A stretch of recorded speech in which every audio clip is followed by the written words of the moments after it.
all the engines on the island sort of look forward to have a harvest time. But most of all, they look forward to the Satopum Hat's harvest of his firework display. Satopum Hat came to see Thomas and James. James was overjoyed, but Thomas wasn't happy. Thomas pound. James steamed proudly across the countryside. He was happily to himself. He was having a wonderful day.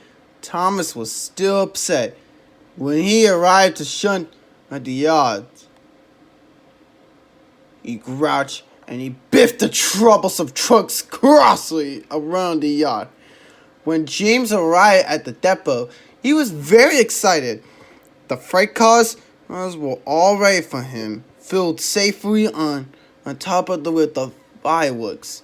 James was coupled up, and with the precious cargo, he steamed away. Thomas shunted the last truck crossly into place. The troublesome trucks were glad that the job is finished. James happily steamed along. He was thinking about the fireworks. He was imagining all the sparkles flashing and the shooting star, when suddenly there was a loud noise and James ground to a halt. Said his driver. Thomas puffed back into the Narrator station as Gordon was lighting off his passengers. Children and grown-ups from all over the island had came to see the fireworks. Seeing children and cheered for Thomas, but Satopum Hat was concerned.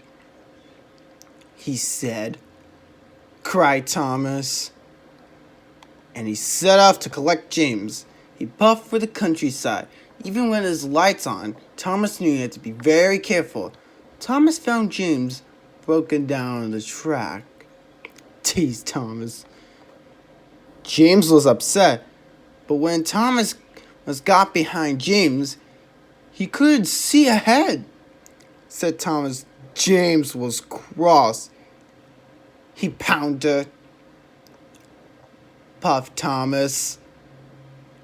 James didn't want the children to be sad, so he agreed to look out for Thomas as they set off together.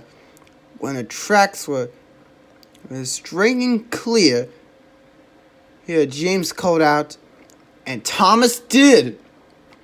They were soon working happily together and making good time. So Topper had checked his watch. There was still no sign of Thomas or James. He thought. Even Gordon was worried. Said Topper. So did the disappointed children and started climbing on board the coaches. At last they could hear signal lights.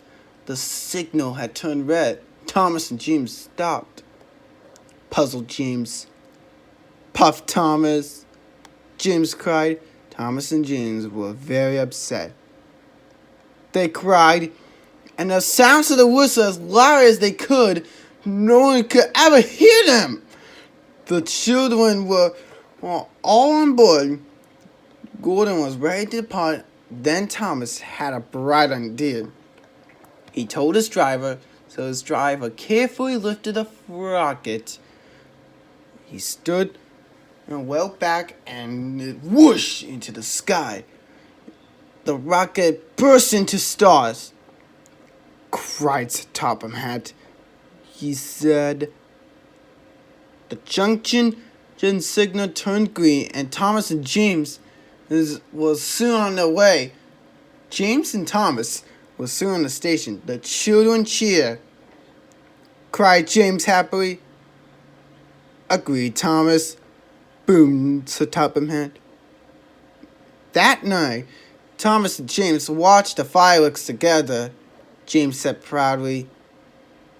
Puff Thomas.